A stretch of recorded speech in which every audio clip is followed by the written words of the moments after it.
MG노조라. 이게 신세대 노조운동을 표방하고 나선 노조입니다. 여러분도 알다시피 정치운동 안 하겠다 이거예요. 정치운동 안 하겠다. 오로지 말입니다. 노사관계에 집중하겠다. 그리고 노사관계에서 핵심적인 것은요. 서로가 상생할 수 있는 방법을 찾겠다. 이것이 MG노조인 올바른 노조의 핵심 가치입니다. 그런데 이 핵심 가치가 진짜 대이변을 일으켰습니다. 여러분 이거 보세요. 서울교통공사 영업본부 근로자 대표 선거 결과입니다. 올바른 노조 후보가 당선이 됐습니다. 영업본부에서 올바른 노조 후보가 당선이 될 거라는 것은 아무도 생각하지 못했어요. 왜냐하면 말입니다. 왜냐하면 지금 보시는 것처럼 민주노총이 43%를 차지하고요. 올바른 노조는 31%, 한국노총이 10%를 차지하거든요. 그런데 이게 지금 기존 노조가 완전히 압승을 하기 위해서 민주노총과 한국노총이 합세를 했습니다. 다시 말해서 53%가 합세를 했어요. 그런데 희한하게 선거 결과는요. 완전히 거꾸로 나왔습니다. 지금 53%가 나와야 될 민주노총 단일 후보한테는 떨어지고요. 오히려 올바른 후보가 훨씬 올바른 노조 후보가 더 많이 했습니다. 보시는 것처럼 올바른 노조 후보가 55.19%를 차지했습니다. 1899명을 표를 얻었어요. 반면에 양대노총 단일 후보는 44.81%밖에 확보하지 못했습니다. 1542명. 진짜 놀라운 일이죠. 이게 뭐 불가능한 숫자잖아요. 그죠? 양대노총이 단일해서 후보 단일화도 했고요. 올바른 노조는 31%밖에 되지 않았지만 여러분 결국 말입니다. 올바른 노조 후보가 허재영 후보인데 당선이 됐습니다. 이게 대이변인 거예요. 많은 사람들은요. MG노조가 탄생을 하고 나서요. 저거 그냥 찻잔 속의 태풍일 뿐이야. 저거 그냥 지나가는 거야. 그리고 윤석열 정부가 일부러 저렇게 만드는 거야. 이렇게 이야기했지만 시장은요. 그렇게 생각하지 않았다는 거예요. 완전히 말입니다. 시장 전체를 완전히 흔들 그런 어떤 모양새를 나타내고 있다. 이렇게 지금 보이는 겁니다. 아마 지금까지 말입니다. 단 한 번도 MG 후보가 노동자 대표를 뽑는 선거에서 민주노총 후보를 따돌리고 당선이 된 것은 지금 처음입니다. 그러다 보니까 시장은 지금 깜짝 놀라고 있습니다. 이제 앞으로 어떻게 될 것인가. 사실 서울교통공사에는요. 현재까지 보면요. 민주노총이 압도적으로 많습니다. 59%입니다. 전체는 그렇습니다. 한국노총은 19%고요. 그리고 올바른 노조는 12%입니다. 이제 근로자 대표를 말입니다.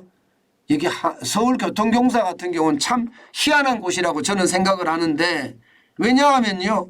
이게 쉽게 말하면 영업본부만 있는 것이 아니거든요. 본부가 여러 본부가 있습니다. 그 여러 본부에 모두 하나같이 말입니다. 이게 근로자 대표를 뽑습니다. 지금 보시는 것처럼 영업본부의 근로자 대표도 뽑고요.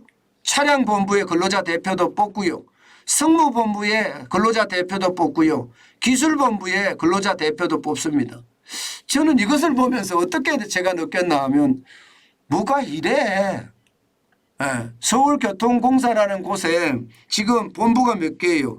영업본부, 차량본부, 성부본부, 기술본부 4곳이나 있다는 이야기네요. 그럼 4곳에 이게 다 다르다는 이야기인가요? 참 이것도 참 충격적이다. 결국 말입니다. 이렇게 되면 서울교통공사는 노조가 운영하는 그런 공사지 이게 결코 말입니다. 국가가 운영하는 서울시가 운영하는 공사 같지는 않아요. 어쨌든 앞으로 이제 영업본부에서 이런 일이 벌어졌으니까 차량본부에서는 또 어떤 일이 벌어질까요? 또 승무본부에서는 또 어떤 일이 벌어질까요? 기술본부는 또 어떤 일이 벌어질까요? 그러니 이렇게 되니까 시장 전체는요. 뭐 기본적으로 노조가 한국노총, 민주노총밖에 없다고 생각을 했는데 이제 MG노조가 그 자리를 다가간다. 저는 이게 올바르다고 생각을 합니다. 왜냐고요?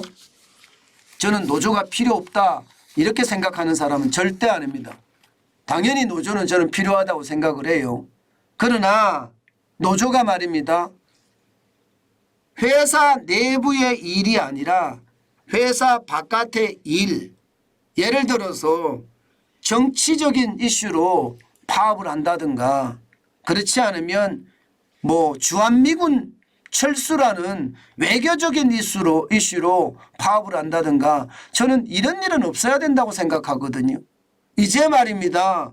민주화는요. 근로자 대표들이 안 해도 됩니다. 그들은 그들의 역할에 충실하면 되는 거예요. 민주화는 국민들이 이미 달성을 했고요. 앞으로 그 민주화가 무너지지 않게끔 국민들은 열심히 자유민주주의를 옹호를 하고요. 그러면서 앞에서 기치를 내들 겁니다. 그러면 노조는요. 노사 문제 여기에 집중하고요. 노사 문제가 더 강력하고 끈끈한 경쟁력으로 저는 성화되기를 바랄 뿐입니다. 옛날처럼 노동 착취네 뭐 이런 거요. 일어나기 쉽지 않습니다. 뭐 SNS가 얼마나 발달되어 있습니까? 카톡 한 방이면 다 끝납니다. 노동 착취가 있을 수도 없고요. 이제는요. 그런 상황이라면 노와 사가 어떻게 하면 회사의 경쟁력을 살려서 살아남을 것인가. 그리고 어떻게 하면 그 경쟁력을 바탕으로 세계 시장에 나가서 호령을 할 것인가. 이런 고민을 해야 된다는 뜻입니다. 그것만이 말입니다. 대한민국의 어떤 경쟁력을 더 높일 수 있는 거예요. 여러분, 제가 기자를 처음 할 때만 하더라도요. 대한민국 기업들은요. 어떻게 하면 혁신할 것인가. 어떻게 하면 품질을 개선할 것인가. 모두 골몰하고 있었습니다. 그런데 어느 순간 한 5년 내 어떤 기간이 지나면서 품질은 고소하고요. 기업이 살아남을 건가 안 살아남을 건가 이것만 고민하게 됐습니다. 노조가 워낙 득세를 하니까 시장의 판이 기울어졌거든요. 저는 이 판이 균형된 판으로 돌아와야 된다고 생각을 하고요. 운동장이란 자체는요. 회사 안에 있어야 됩니다. 이 운동장을 말입니다. 북한에도 만들고 미국에도 만들고 국회에도 만들고 청와대도 만들고 이래서는 안 된다는 거예요. 노조는 오로지 말입니다. 생산성을 어떻게 높일 것인가. 또 여기에 그 높인 만큼의 성과는 어떻게 받아낼 것인가. 여기에 고민하는 것이 대한민국을 더 대한민국답게 만드는 것이 아닌가. 저는 오늘 그런 생각도 해봅니다. 진짜 중요한 것은 여러분도 아시지만 대한민국을 대한민국답게 만드는 것이거든요.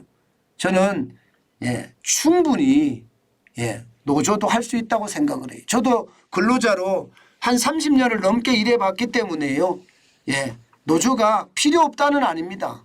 반드시 필요한데 반드시 필요합니다. 필요한데 이게 중요한 것은요. 실사구시가 동반되면 진짜 좋다. 물론 뭐 회사에 따라서 우리는 노조가 필요 없어 이렇게 이야기하는 것도 있겠죠. 그것도 그대로 인정을 해줘야 되는 거고요. 자유민주주의 아닙니까 대한민국은. 여기에다가 일부러 만들어라 억지로 만들어라 이렇게 할 필요가 없다는 뜻이에요. 제일 중요한 것은요. 대한민국이 대한민국답게 가기 위해서는요. 노사가 협력하고 상생하고 그러면서 세계적인 어떤 경쟁력을 키워가는 것 그게 가장 중요한 가치가 아닐까 저는 다시 한번 생각해 봅니다.